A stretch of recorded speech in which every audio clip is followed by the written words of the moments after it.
What's up, everybody? So I'm here at Chipotle with SebasgMonster, also Sebastian Villa. There you go, there you go. So guys, we're here at Chipotle eating a little post-workout meal. So I've been wanting to collab with Sebastian for a good while, and we just could never find the right time. He was going to come down to San Marcos. I was going to come up here, and it just so happened that this weekend I was up here meeting Christian. So I said, hey, I know that Sebastian was from this kind of area. Again, I'm not too familiar with the Katie's Sugarland area. But I'm in Katie. Katie's like 20 minutes from here, about 20. So I said, well, I told him, I'm like, hey, I'm in Sugarland, so how far are you? He's like, oh, I'm like 20 minutes away. I'm like, shoot, let's go meet up for a little Chipotle and do a little chopping it up. So here we are, we're just gonna pretty much just talk to you guys and chat, and you know, it's not really gonna have any topics or anything. It's really not gonna be structured. We're just gonna chat it up and eat some Chipotle. Yeah, just chilling, man. Just chilling. Asked him a couple of questions, you know, about Christian and Alpha Lead and everything like that. I mean, mostly talking about a collab because I want to come up to San Marcos sometime. I don't know San Marcos, and it's like a 2-hour drive, right? Yeah, it's like two and a half hours. It's not bad. And there's so much to do in San Marcos. You know, we have the river. I love taking people to, because it's like one of the best rivers you got here in Texas, because the water's so clean. It's like crystal clear, bro. Red River is it? It's called the San Marcos River, but the water is like, and literally you can see the bottom of the ground because it comes up. Yeah, because it comes up from the aquifer. So people don't realize this, that San Marcos, where we get our water, is from the Edwards Aquifer, and it comes from the ground, fresh springs. And so the swimming hole that I swim at, so literally here that road is where it comes up, and I kid you not, you can see the bottom of the ground. It's like 10 feet of water, you can see the ground. It's crystal clear. It's not a dirty river. It's not brown.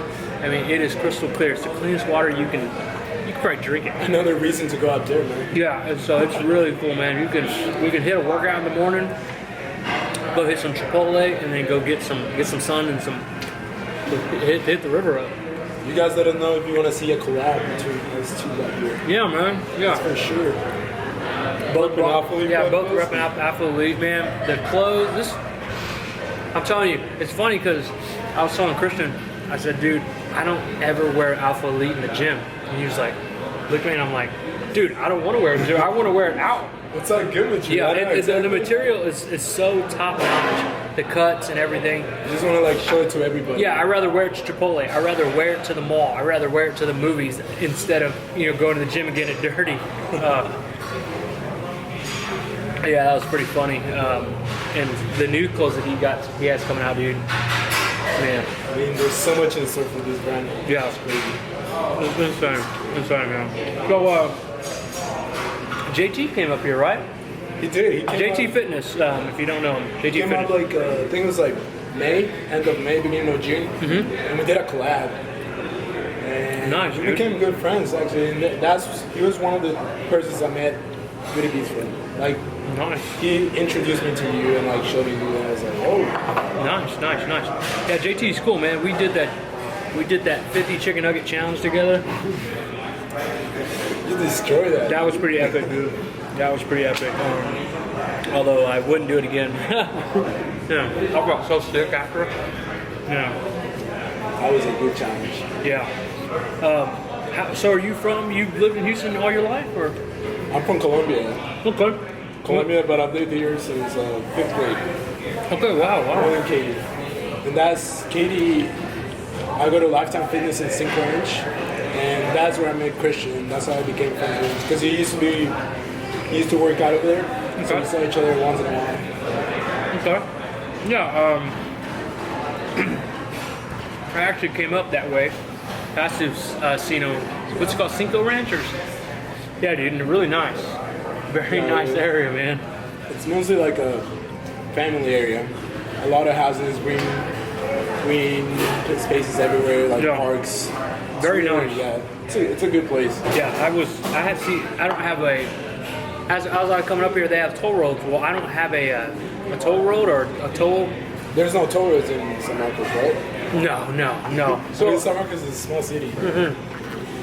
So as I was passing, it said, you know, no cash. You had to have a text tag, and I'm like, oh crap, I don't have one. So I had to keep taking the Furtage Road.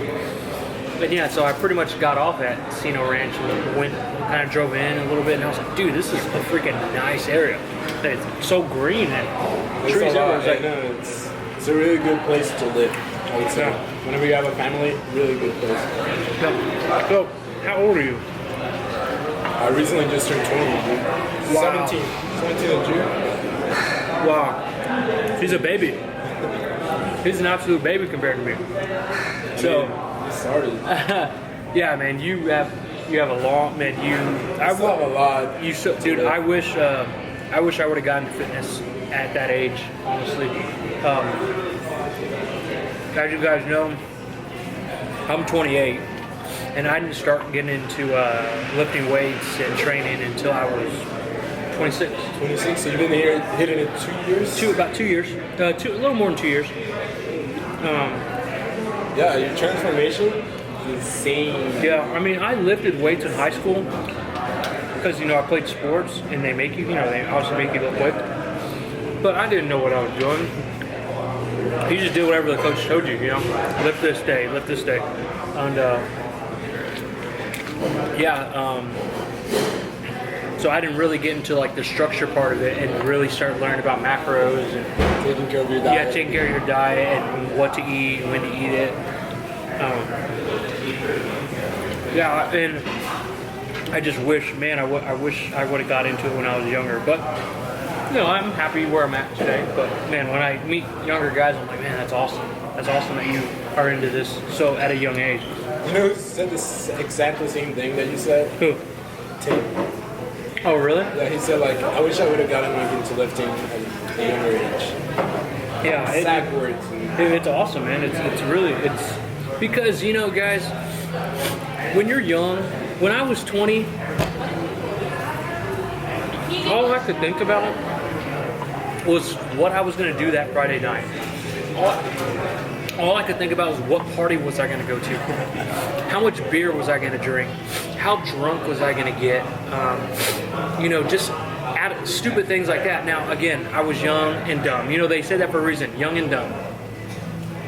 And you just don't think about those kind of things when you're that young. Well, most 20-year-olds are not as mature as you are. We're not doing what I'm doing, definitely.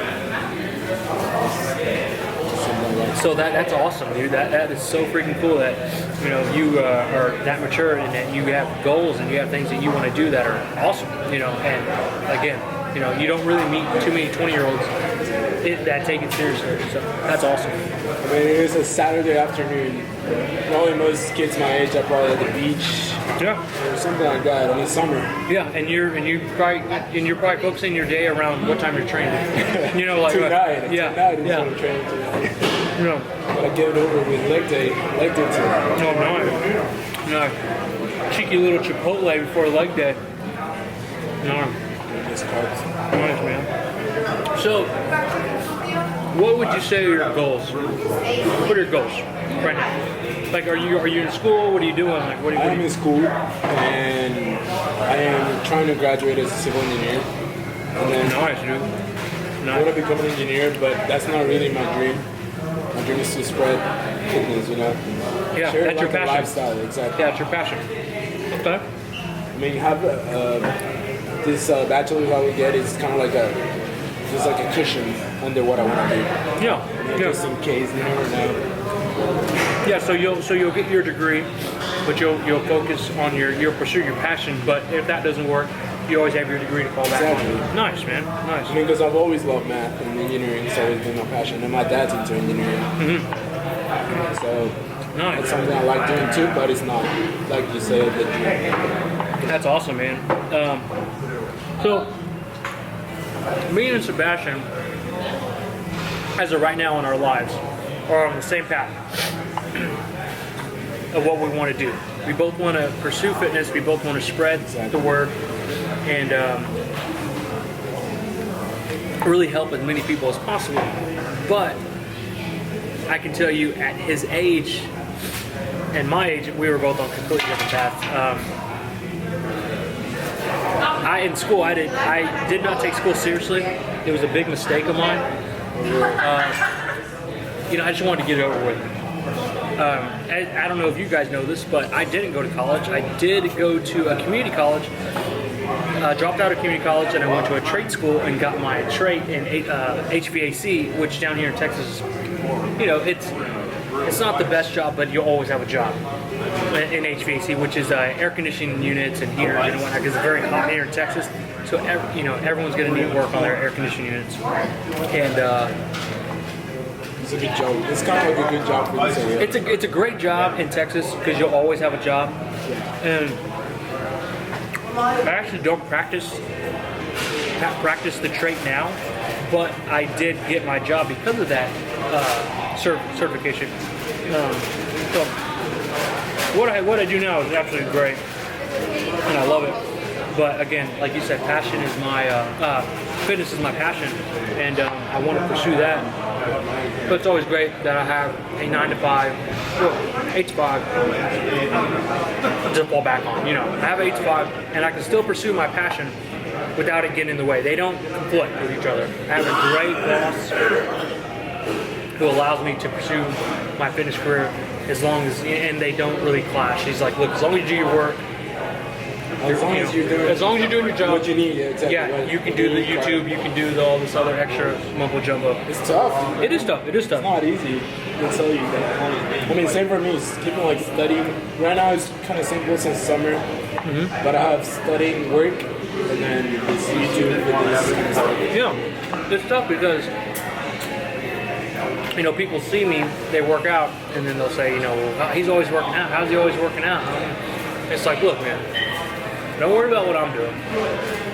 I'm doing my job. I'm getting what I need to get done. Don't be worried about what I'm doing. But yeah, you just got to be extra perfect if you're going to be doing, a lot of this stuff on the side while you have 8 to 5. You got to be careful because you represent a company.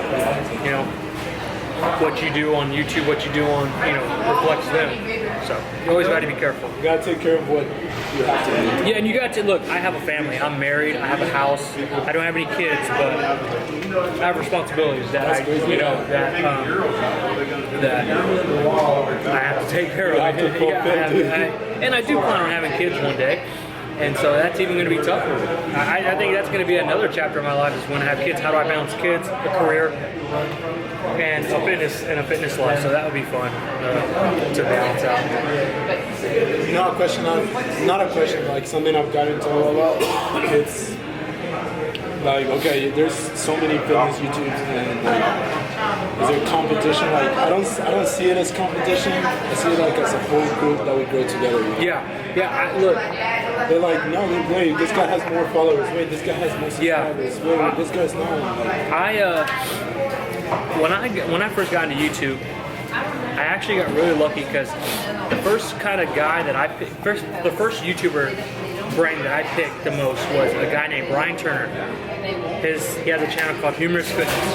Now Brian broke it down to me like no other, like telling me how it is, and he kind of told me the bad parts of YouTube and YouTubers, and then the good part, Yeah, there are some YouTubers out there that will not talk to you, will not even acknowledge you if you don't have a certain number. They pretty much look at you like, look, you have nothing to offer me. I'm not going to even bother.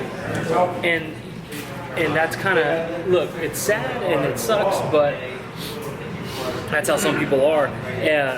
Brian's the totally opposite. At the time, I had nothing I could offer Brian. I had like 500 followers maybe. It was like, for him to help me out was strictly, it's just him helping me out. I couldn't give anything back to him. And just the fact that he was willing to help me out and help me grow this channel, it just absolutely means everything to me. And, so it's really cool, like when you see other YouTubers that are willing to help other YouTubers out when the other YouTuber can't have anything or doesn't have anything equal enough to give back. You know what I mean? Which is like kind of why you kind of almost see like big time YouTubers only collab with big time YouTubers in a way, I guess.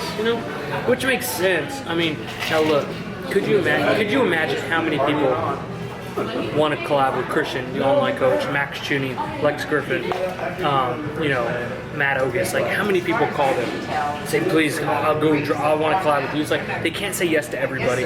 So and I'm sure they don't want to feel like dicks about it and be like, look, man, I can't, So I get it. It's tough, but I don't know. To me, like I always, after talking to Brian, I always said, like, I'll never be like that, or at least right now, I mean, again, let's theoretically say I get as big as a big time YouTuber, and it gets to that point where, like, look, I can't say yes to everybody. You know what I mean? I can understand that. I bet it's tough. I mean, because like you said, you were telling Christian, like you were telling me about how Christian has like 50 text messages, all like just like that, of people asking him like, this and that, this and that. He can't say yes to everybody. He's a busy guy, and it doesn't mean that he's a jerk. He's just busy. It's impossible to say yes to everybody. And I mean, if you could, he definitely would do it. But for guys like you and I, that that we do have the time and we do have a small following, like we're always willing to help other YouTubers, like just ideas and like, okay, look, man, you need this, you need to get a good camera, you need to get a good banner, because people need to take you seriously. You need to get a good picture on YouTube. You need to get a decent intro. Don't copy anybody else's. You just got to, have the little things that will make you different from the rest. So. Definitely. All right, guys. So we've been talking for about 16 minutes now, and so I hope you guys enjoyed this chopping it up with me and Sebastian. I will leave a link in my description below to his channel, his Instagram. So make sure you guys go give him a follow. Really good dude. And if you follow Alpha Elite, you'll see him on there. He's on the page quite a few times. Yeah, I've been he's put in like 3 times. Yeah, he's got some pretty good pictures on there. So definitely go check him out if you don't follow him already. And appreciate you guys watching this chopping up. Make sure you leave a comment below. Please hit that subscribe button. A like button too. Hit that like, and if you really do love me, hit that share button. And we'll see you on the next episode, guys. Peace.